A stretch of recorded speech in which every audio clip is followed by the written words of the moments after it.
हमने अपने last topic में रेडियो एक्टिविटी को पढ़ा। हमने देखा कि कुछ रेडियो एक्टिव एलिमेंट्स हैं जो वेव्स को इमिट करते हैं कंटिन्यूसली। वो प्रेजेंट होते हैं रॉक्स में और इसके अलावा सॉइल में। अब हमें ये चीज़ उससे पता चली कि जो भी हमारे पास एलिमेंट है वो डिसइंटीग्रेट कर रहा होता है, वो यानी कि अनस्टेबल न्यूक्लियाई जो वो स्टेबल होने की कोशिश कर रहा होता है और वो रेडिएशंस को इमिट कर रहा होता है। अब वो जो हमारे पास अनस्टेबल न्यूक्लियाई जो डिसइंटीग्रेट होता है इनटू स्टेबल न्यूक्लियाई, उस प्रोसेस को हम बोलते हैं न्यूक्लियर ट्रांसम्यूटेशन। तो आइए स्टार्ट करते हैं अपना next topic, that is nuclear transmutation. अच्छा, हमें ये पता है कि नेचुरल रेडियो एक्टिविटी के दरमियान जो अनस्टेबल न्यूक्लियस या रेडियो एक्टिव एलिमेंट होता है वो डिसइंटीग्रेट हो रहा होता है और ज़्यादा से ज़्यादा स्टेबल हो रहा है। इसी के बेसिस पे हम इसको डिफाइन करते हैं and it is defined as the spontaneous process in which a parent unstable nuclide change into a more stable daughter nuclide with the emission of radiation is called nuclear transmutations। ठीक है, ये हमारे पास nuclear transmutation कहलाती हैं। अब कैसे है, इनमें सबसे पहले हमारे पास अल्फा डिके। कैसे हमारे पास कोई भी एलिमेंट डिके होता है यानी कि वो डिसइंटीग्रेट होता है इनटू देयर स्मॉलर पार्ट्स। ठीक है, अब फॉर एग्जांपल आप x को देखें तो x में हमारे पास एक a है और एक z है, वेयर एज z हमारे पास एटॉमिक नंबर और a हमारे पास एटॉमिक मास कहलाती है। अब ये डिसइंटीग्रेट हुआ और हमारे पास y बना, उसमें से हमारे पास एटॉमिक मास में से 4 कम हुए जबकि एटॉमिक नंबर में से 2। और इसका मतलब यह है कि उन्होंने एक नया एलिमेंट डिस्कवर किया जिसका एटॉमिक मास 4 और एटॉमिक नंबर 2 था and that is called alpha particle, जो कि हमारा हीलियम भी कहलाता है। और साथ कुछ ना कुछ एनर्जी हमारे पास इसमें प्रोड्यूस हुई।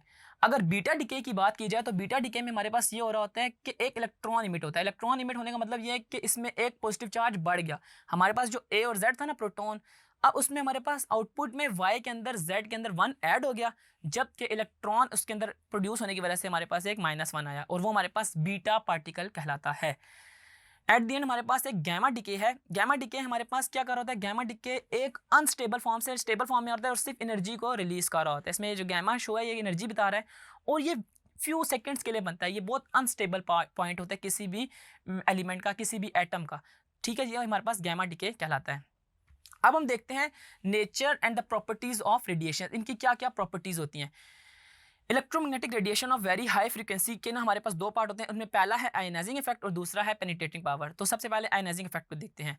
The phenomena by which the radiation split matter into positive and negative ions is called ionisation, कि जिसमें हमारे पास कोई एटम स्प्लिट होकर पॉजिटिव और नेगेटिव आयंस में कन्वर्ट हो रहा होगा वो हमारे पास आयनाइजेशन कहलाएगा। ठीक है, अब इसमें देखें alpha particle cause intense ionisation gas. जब हमारे पास अल्फा पार्टिकल गुजरते हैं ना तो वो किसी भी गैसियस पार्टिकल को आयनाइज कर देते हैं और उनको स्प्लिट कर देते हैं into their positive and negative ions. ठीक है, और इसमें कुछ हमारे पास जो न्यूट्रल गैस मॉलिक्यूल्स होते हैं उन्हीं को ये पॉजिटिव और नेगेटिव आयंस बना रहे होते हैं। अगर मैं बीटा पार्टिकल की बात करूं तो उनकी जो आयनाइजेशन वाला पार्ट है वो थोड़ा सा कम है अल्फा पार्टिकल से। ठीक है, उसके अंदर आप देख सकते हैं जो न्यूट्रल पार्ट है, इसमें जो ब्लू वाले बबल्स आपको नजर आ रहे हैं ये न्यूट्रल पार्ट है, इसमें उनकी तादाद ज़्यादा है एज कम्पेयर टू हमारे पास अल्फा पार्टिकल में। अल्फा पार्टिकल में हमारे पास आयंस ज़्यादा बने। और अगर मैं गैमा रेज की बात करूं तो gamma rays ionise the gas even less than the beta particles, यानी कि वो जो बीटा पार्टिकल में आयनाइजेशन हो रही थी ना जो कि अल्फा पार्टिकल से कम थी उससे भी कम है। मतलब कहा यह जाता है कि गैमा पार्टिकल जो होते हैं ना वो डिस्टर्ब ही नहीं करते, वो स्ट्रेट अवे गुजर जाते हैं अगर उनको मैग्नेटिक फील्ड में प्लेस किया जाए। तो हम फिर भी ये कह रहे हैं कि थोड़ा सा आयनाइज करते हैं मगर उनका आयनाइजेशन इफेक्ट बहुत कम होता है। लेकिन इसी के ऑपोजिट अगर हम पेनिट्रेटिंग एबिलिटी की बात करें, the strength of radiation to penetrate a certain materials called penetrating power या उसकी पेनिट्रेटिंग एबिलिटी, तो वो क्या है, वो इसके बिल्कुल ऑपोजिट है। अल्फा रेज जब हमने रेडियो एक्टिव सोर्स में से आपको पता है 3 किस्म की रेज निकल होती है, अल्फा रेज, बीटा रेज और गैमा रेज। जब अल्फा रेज हमारे पास, हमने उसके सामने कुछ ऑब्स्टिकल्स रखे, जब पेपर रखा तो अल्फा रेज वहीं से हमारे पास स्टॉप हो गई। आप देख सकते हैं अल्फा रेज हमारे पास रुक गई, जबकि बीटा रेज हमारे पास पेपर को क्रॉस करके उसके आगे निकल गई और हमारे पास एल्यूमिनियम वॉल से वो टकरा के वहाँ पे रुक गई। यानी कि उनके अंदर पेनिट्रेटिंग एबिलिटी अल्फा रेज से तो ज़्यादा है मगर वो फिर भी एल्यूमिनियम के पार्ट पे जाके रुक गई।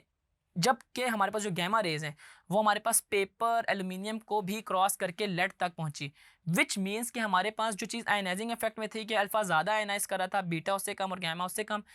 पेनिट्रेटिंग पावर में बिल्कुल इनका ऑपोजिट है, अल्फा जो है कम पेनिट्रेट करता है, बीटा ज़्यादा और गैमा रेस सबसे ज़्यादा पेनिट्रेट करती हैं। तो आपके पास अगर अल्फा, बीटा और गैमा रेस से मतलब कोई भी क्वेश्चन आए जिसमें आपने नेचर एंड द प्रॉपर्टीज़ बतानी हो इन रेडिएशंस की, तो आप इन पॉइंट्स को अपनी वर्डिंग में एक्सप्लेन कर सकते हैं।